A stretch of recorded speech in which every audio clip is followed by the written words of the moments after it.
Hello everyone, I am তাহানি। আর আমাদের আগের ভিডিওগুলোতে তো আমরা ক্যামব্রিজ আইএলটিএস একাডেমিকের 1-এর পার্ট 1 আর পার্ট 2 সলভ করেছি। তো এখন আমরা সলভ করব পার্ট 3। আমরা অলরেডি জানি আমাদের আইএলটিএস রিডিংয়ে কী হয়ে থাকে। আমাদের টাইমিং থাকে 1 ঘন্টা, 3টা প্যাসেজ থাকবে। তো এখন আমরা সলভ করা শুরু করি এটা। আচ্ছা, তো আমাদের রিডিং প্যাসেজ 3তেও সেম ইনস্ট্রাকশনই আমাদের দেওয়া আছে, যেখানে আমাদের 20 মিনিট স্পেন্ড করতে হবে আর কোয়েশ্চেন থাকবে 29 to 40। তো এখন আমরা প্যাসেজটা দেখি। তো প্যাসেজটা হচ্ছে it's about architecture reaching for the sky. মানে আমরা এখন এই প্যাসেজ থেকে আর্কিটেকচার সম্পর্কে অনেক কিছু জানতে পারবো, বিভিন্ন কীভাবে আর্কিটেকচারাল স্ট্রাকচার তৈরি হচ্ছে বা কী কী চেঞ্জেস আসছে বা আগে কী এমন ছিল এখন কেমন হচ্ছে, এগুলো সম্পর্কে অনেক আইডিয়া পাবো। তো আমরা এখন আগে প্যারাগ্রাফটা একবার দেখে নিই।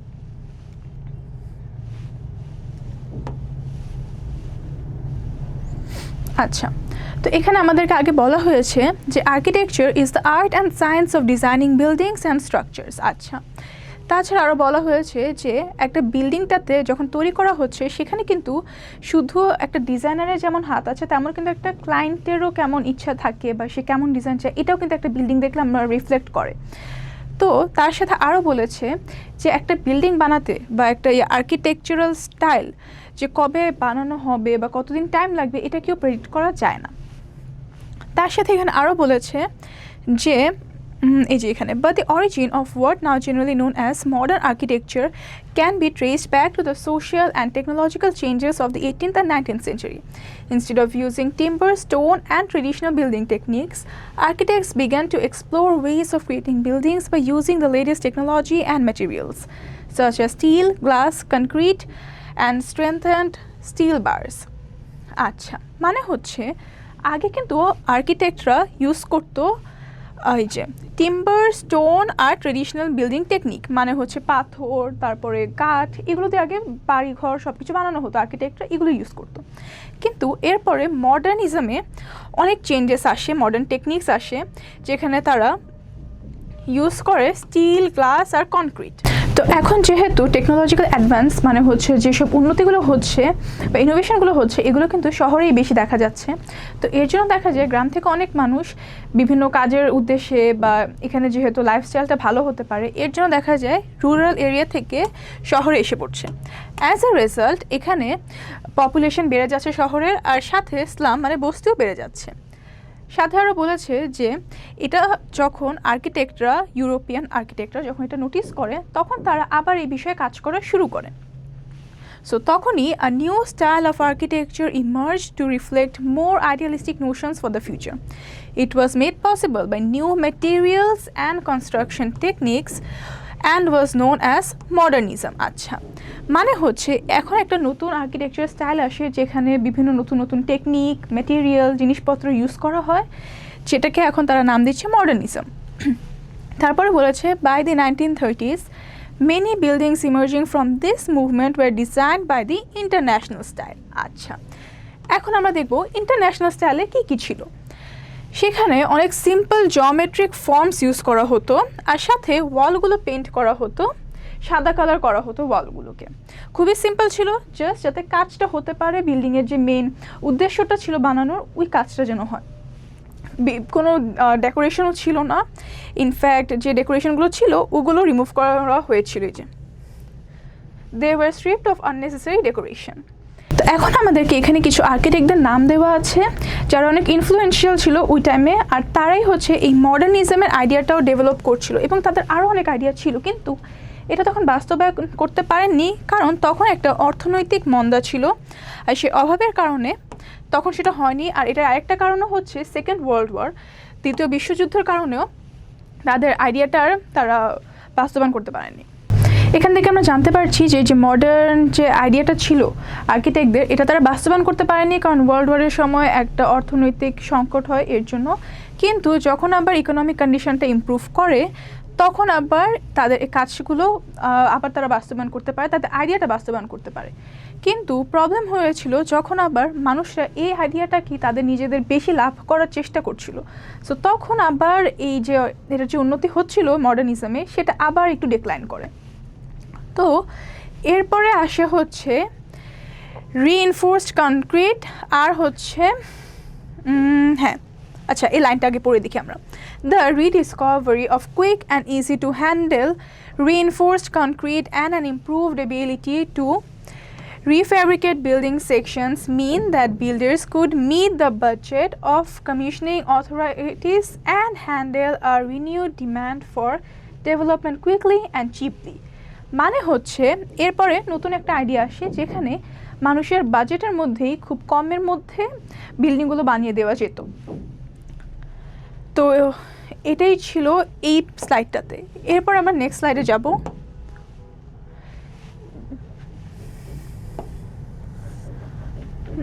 যেখানে আমরা এটা একটু দেখে নিই।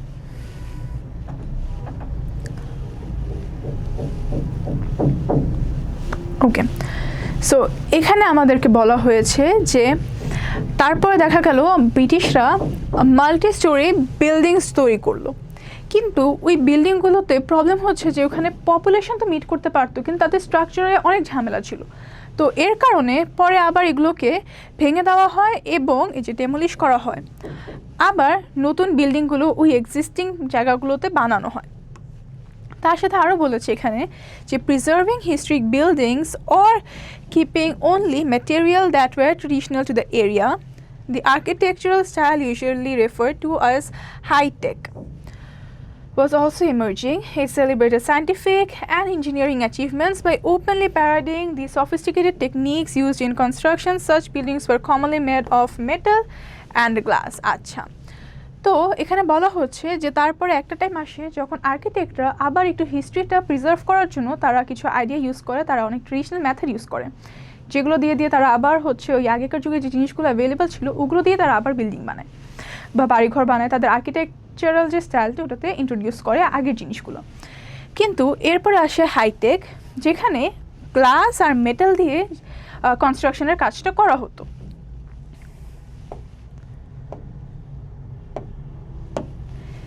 এর পরের স্লাইডটাতে বলেছে, আমরা একবার একটু এটা পড়ে নিই।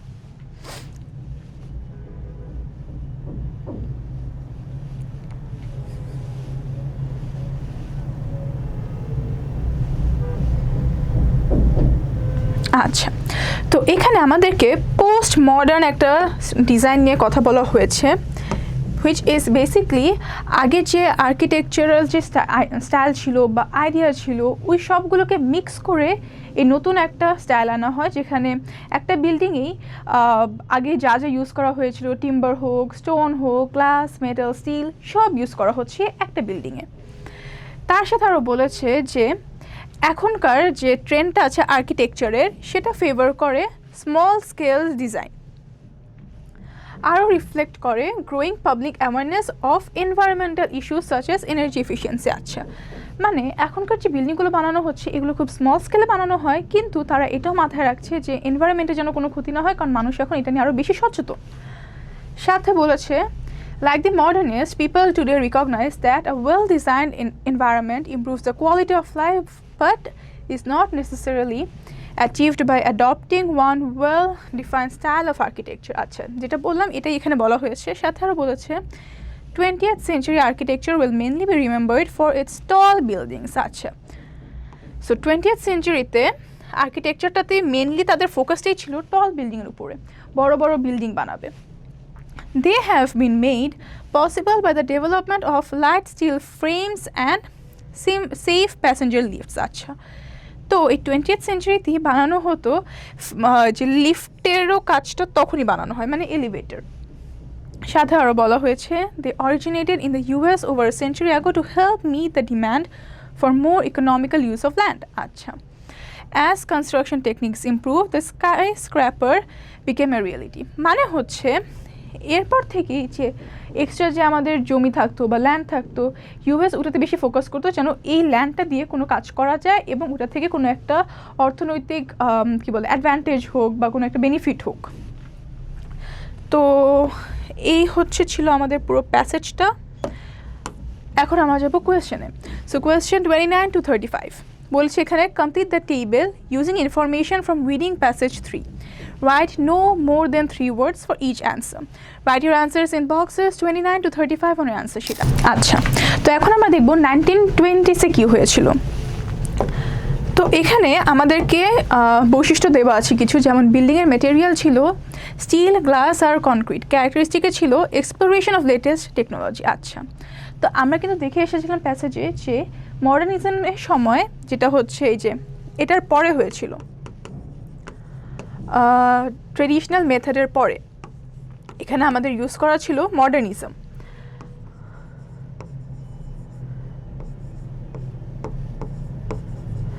আচ্ছা, তো মডার্নিজমের সময় কিন্তু লেটেস্ট টেকনোলজি ইউজ করা হয়েছিল, সাথে স্টিল, গ্লাস আর কনক্রিটও ইউজ করা হয়েছিল। তারপরে বলেছে 1930s to 1950s ক্যারেক্টারিস্টিকটা ছিল হচ্ছে জিওমেট্রিক ফর্ম। আচ্ছা, তো আমরা কিন্তু দেখেছি যে ইন্টারন্যাশনাল স্টাইলটাতেই কিন্তু শুধু জিওমেট্রিক ফর্মসও ইউজ করা হয়েছিল, তাহলে এটা হবে ইন্টারন্যাশনাল স্টাইল।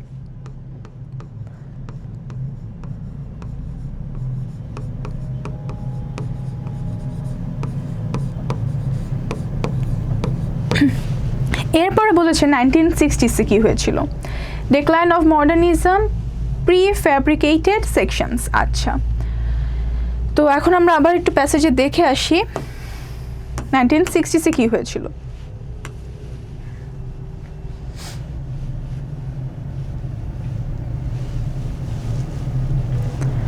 আচ্ছা, তো তখনের আমাদেরকে জানতে কি চেয়েছে সেটা দেখি। 1960s আমাদের এটার বৈশিষ্ট্যটা বলতে হবে।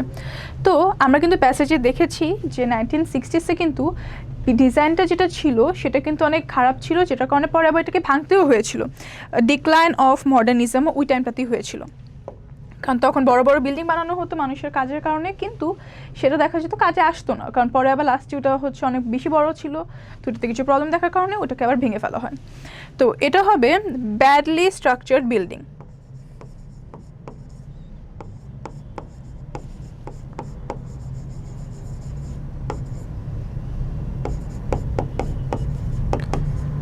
আচ্ছা, যদি এখানে দেখাও না যায় আমরা পরে অ্যান্সারগুলো আরেকবার দেখে নিব। তো এরপরে বলেছে 1970s কী হয়েছিল, এন্ড অফ মডার্নিস্ট এরা, তখন আবার ট্রেডিশনাল মেটেরিয়াল ইউজ করা হয়। আচ্ছা, তো আমরা দেখেছিলাম যে আর্কিটেক্টরা এই ট্রেডিশনাল মেটেরিয়ালগুলো ইউজ করেছিল, কারণ তারা আবার চাচ্ছিল যেন এই হিস্ট্রিটা তারা প্রিজার্ভ করতে পারে। তো এখানে যেটা বলেছে characteristic dash of historic buildings, এখানে আমরা দিব প্রিজার্ভেশন অফ হিস্ট্রিক বিল্ডিংস।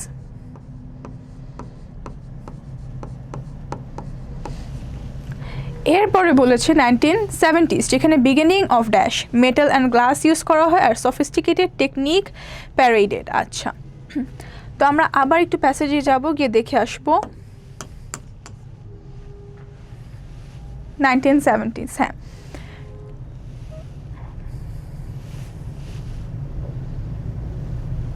আচ্ছা, এই যে এখানে আমাদেরকে কিন্তু হাইটেকের কথা বলা হয়েছিল, যেখানে সায়েন্টিস্টরা আবার হচ্ছে কিছু ম্যাটেরিয়াল ইউজ করতে, যে ওপেনলি প্যারাডিং দি সফিস্টিকেটেড টেকনিক্স, তাহলে এটার অ্যান্সারটা হবে হাইটেক। এখানে দেখি এই যে বিগিনিং অফ হাইটেক এরা, যেখানে মেটাল অ্যান্ড গ্লাস ইউজ করতো আর সাথে ক্যারেক্টারিস্টিকটাই ছিল এখানকার সফিস্টিকেটেড টেকনিক্স প্যারেডেড। আচ্ছা, তো এখানে আমরা অ্যান্সারটা দিব হাইটেক।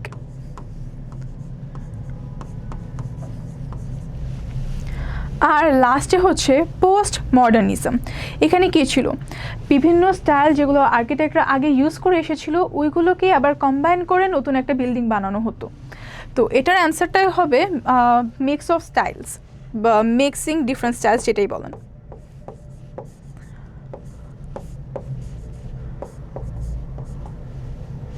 আচ্ছা, তো এটাই ছিল আমাদের ফার্স্ট পার্টটা। এরপরে যাই কোয়েশ্চেন 36 to 40। এখানে আমাদের বলেছে reading passage 3, describe a number of cause and effect relationships. আচ্ছা, match each cause 36 to 40 in list A and its effect in A to H in list B. Write your answers A to H in boxes 36 to 40. আচ্ছা, মানে হচ্ছে এখানে আমাদেরকে কিছু cause দেওয়া আছে, মানে কোনো কারণ দেওয়া আছে যে কী হয়েছে আর সেটার কনসিকুয়েন্সটা কী, মানে তার প্রেক্ষিতে কী হয়েছিল বা তার ইফেক্টটা কী ছিল, এটা এখন আমাদের এখান থেকে ম্যাচ করতে হবে। আমরা একটা করে দেখি। তো 36 আমাদের বলেছে a rapid movement of people from rural area to cities is triggered by technological advance. আচ্ছা, যখন মানুষজন এই রুরাল এরিয়া থেকে সিটিতে আসছিল, মানে গ্রাম থেকে শহরে আসছিল, তখন কি হয়েছিল? স্লাম এরিয়া বেড়ে গিয়েছিল না? তো এখন আমরা দেখবো এখানে এই অপশনটা আছে নাকি। এই যে জিতে এখানে বলাই আছে যে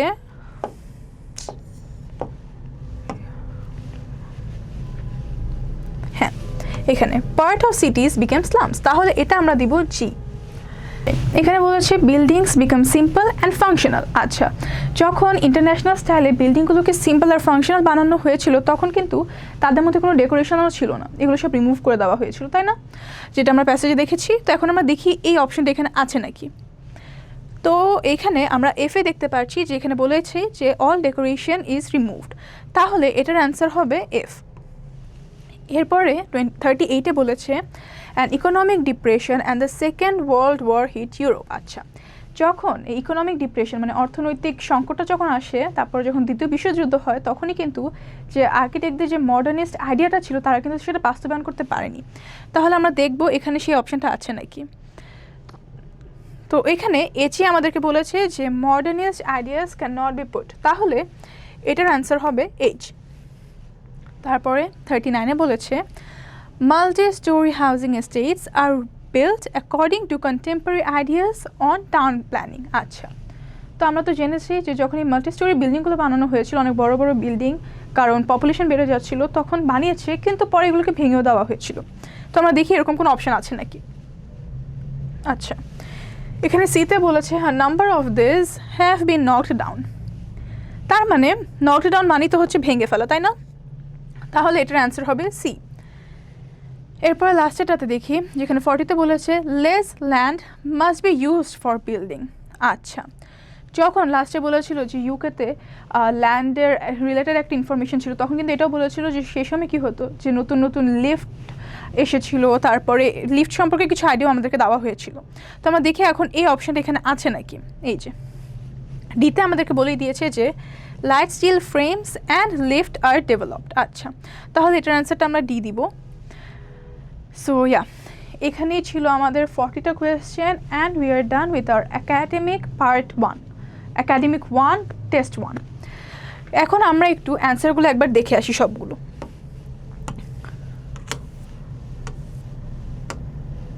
আচ্ছা, তো আই হোপ অ্যান্সারগুলো ঠিকমতো দেখা যাচ্ছে।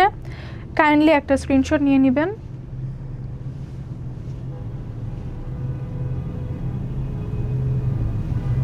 আচ্ছা, সো এতটুকুই ছিল আমাদের একাডেমিক পার্ট 3 টেস্ট 1-এর। তো আজকে এতটুকুই থাক, আবার দেখা হবে অন্য কোনো একটা টেস্ট সলভ করার সময়। ততদিন সুস্থ থাকবেন, ভালো থাকবেন। আসসালামু আলাইকুম।